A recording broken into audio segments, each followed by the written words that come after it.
तथागत बुद्ध के शिष्य आनंद एक दिन वृक्षाटन के लिए गांव में गए। वहां घूमते हुए उन्हें प्यास लगने लगी। वह एक कुएं के पास गए। वहां एक युवती थी। उन्होंने उससे पानी पिलाने के लिए कहा। पहले तो वह पानी देने के लिए मान गई, लेकिन बाद में उसने घड़ा पीछे कर पानी देने से मना कर दिया। वह बोले, क्या हुआ युवती? बोली, मैं नीचे जाति से हूँ। मेरे हाथ के पानी पीने से आपका धर्म भ्रष्ट हो जाएगा। आनंद जी ने कहा, आप इसकी चिंता ना करें, पानी दे दे। पानी पिलाना तो पुण्य का काम होता है। हमारे गुरु तथागत गौतम बुद्ध कहते हैं कि इस धरती पर कोई ऊंच नीच जाति नहीं होती, सब समान होते हैं। यह सुन युवती बेहद खुश हो गई और उन्हें पानी पिलाया।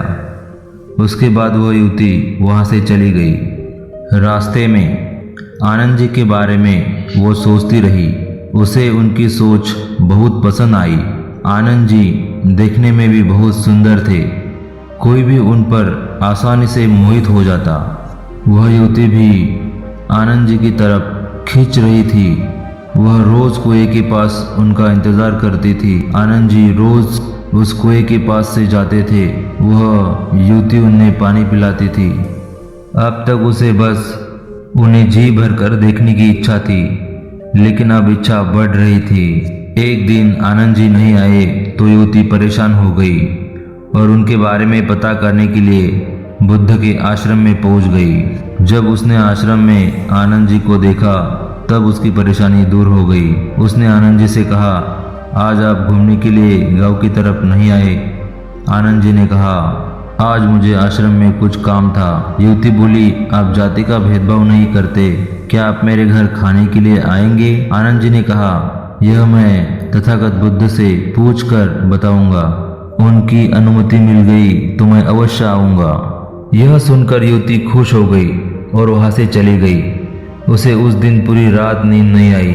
उसे लगता था कि आनंद जी भी उससे प्रेम करते थे, इसलिए तो उनके घर खाने पर आ रहे हैं। अगले दिन आनंद जी तथागत बुद्ध से अनुमति लेकर उस युवती के घर भोजन पर गए।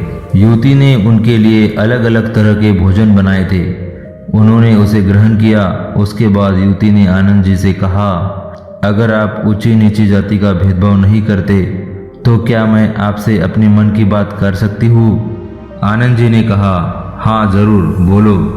युवती ने कहा, मैं आपसे प्रेम करने लगी हूँ, शादी करना चाहती हूँ, क्या आप मुझसे शादी करोगे? आनंद जी ने कहा कि प्रेम करना कोई गलत बात नहीं है। प्रेम तो हर किसी को करना चाहिए, लेकिन मैं आपसे विवाह नहीं कर सकता। मैं एक सन्यासी हूँ। मेरे जीवन का लक्ष्य विवाह करना नहीं है। मैं केवल तथागत बुद्ध की सेवा करना चाहता हूँ। युवती ने कहा, मैं आपको बुद्ध की सेवा करने से नहीं रोकूंगी, बल्कि आपके साथ उनकी सेवा करूंगी। आनंद जी ने कहा, जो तुम सोच रही हो वह नहीं हो सकता, और यह कहकर वहां से उठकर चले गए। अब यह प्रेम युवती के लिए पीड़ा का कारण बन गया। वह हर कीमत पर आनंद जी को पाना चाहती थी। जब यह बात युवती की माँ को पता चली तो उसने अपनी बेटी से कहा, तुम अपनी माँ पर भरोसा रखो, आनंद जी तुम्हारे ही होंगे। तुम उसे फिर से खाने पर बुलाओ, मैं उसके खाने में बेहोशी की दवा मिला दूंगी। उसके बाद तुम उससे गंधर्व विवाह कर लेना। युवती ने कहा, क्या यह सही है? उसकी माँ ने कहा, प्रेम में सही और गलत नहीं होता। अगले दिन युवती फिर आनंद जी से मिलने गई और कहा, क्या आप मुझसे नाराज हैं? आनंद जी ने कहा, नहीं, मैं किसी से नाराज नहीं होता, और आपने ऐसा कुछ नहीं किया कि मैं नाराज हूँ। युवती ने कहा, ठीक है, फिर क्या दोबारा मेरे घर पर भोजन के लिए आएंगे? आनंद जी ने कहा, मैं बुद्ध जी से अनुमति लेकर अवश्य आऊँगा। अगले दिन आनंद युवती के यहाँ भोजन पर गए। उसने तरह तरह के भोजन आनंद जी को परोसे। उसमें से एक में बेहोश की दवाई मिलाई हुई थी। आनंद जी उसे खाते ही बेहोश हो गए। युवती की माँ ने कहा, जाओ अब तुम गंधर्व विवाह कर लो।